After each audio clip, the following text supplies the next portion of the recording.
Breaking news now. The future of Russia's lone aircraft carrier is uncertain. Both the Battle of Coral Sea in the spring of 1942 and the Battle of Midway in the summer of that same year were decisive engagements in the Pacific theater of World War II and demonstrated the superiority of the aircraft carrier over the battleship in terms of naval tactics and strategy. Over the ensuing decades, carriers saw constant iterative improvement, culminating in the nuclear-powered supercarriers of the present day. As of right now, 10 nations have notable carriers that can launch and recover fixed-wing aircraft. Russia makes the cut, but its Admiral Kuznetsov carrier is in dismal condition. Concept by Admiral Kuznetsov. The Admiral Flota Sovetskogo Soyuza Kuznetsov is Russia's only carrier and the first of her class.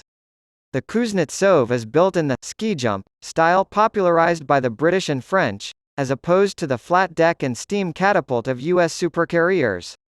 The distinctive upturned bows of these ships serve a dual purpose.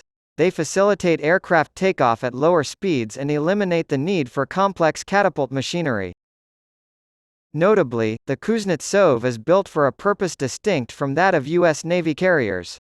U.S. carrier strike groups primarily serve power projection and deterrence, allowing policymakers to effectively station an entire air force on the doorstep of any country within hours of being notified.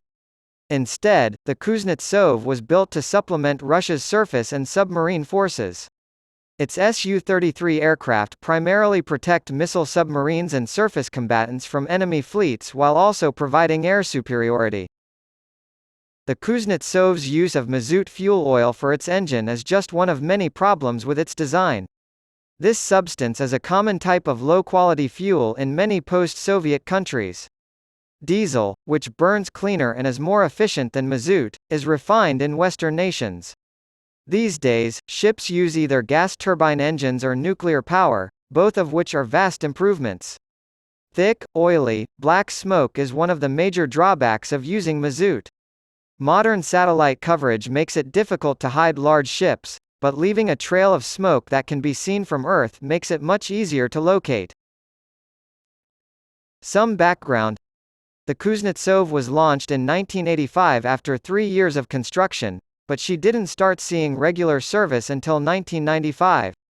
When Ukraine gained its independence in 1991, she was quickly relocated from Sevastopol in Crimea to the naval base in Vidyayevo, Murmansk as part of the Northern Fleet to avoid being claimed by the newly formed Ukrainian government. The Kuznetsov, a ship of the Northern Fleet, has spent time in the Mediterranean on multiple occasions, most recently in 2016-17, when its aircraft struck targets across Syria. The Kuznetsov has had issues almost since the day it was put into service, and they seem to be getting worse. She was supposed to serve until at least 2030, but she started showing wear and tear during her most recent deployment in the Mediterranean. 2 ocean-going tugs accompanied the task force in case the ship's propulsion system failed. While waiting for the crew to fix the broken arresting gear, a MiG-29 that had been embarked crashed into the coast of Crete because it ran out of fuel. In dry dock after this deployment, the ship underwent a major refit, almost none of which went according to plan. In 2018, a person was killed and 4 others were injured when the Kuznetsov's floating drydock capsized. It also resulted in the collapse of a large construction crane, which ripped a 200-square-foot hole in the ship's flight deck. After the incident debris was removed, the carrier was towed to a ship repair yard in Murmansk. However, the shipyard had to combine 2 docks because there were no available dry docks big enough to hold her. 4 people were killed and over a dozen were injured when a major fire broke out on the Kuznetsov as it waited for the drydock to be finished. An $8 million price tag was put on these fixes.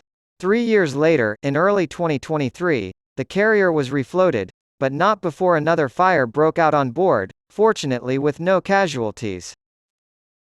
According to recent reports from Russian media outlets, the shipyard is targeting early 2024 for the start of sea trials and late 2024 for delivery. The Admiral Kuznetsov is not likely to set sail anytime soon, what with all the problems and setbacks.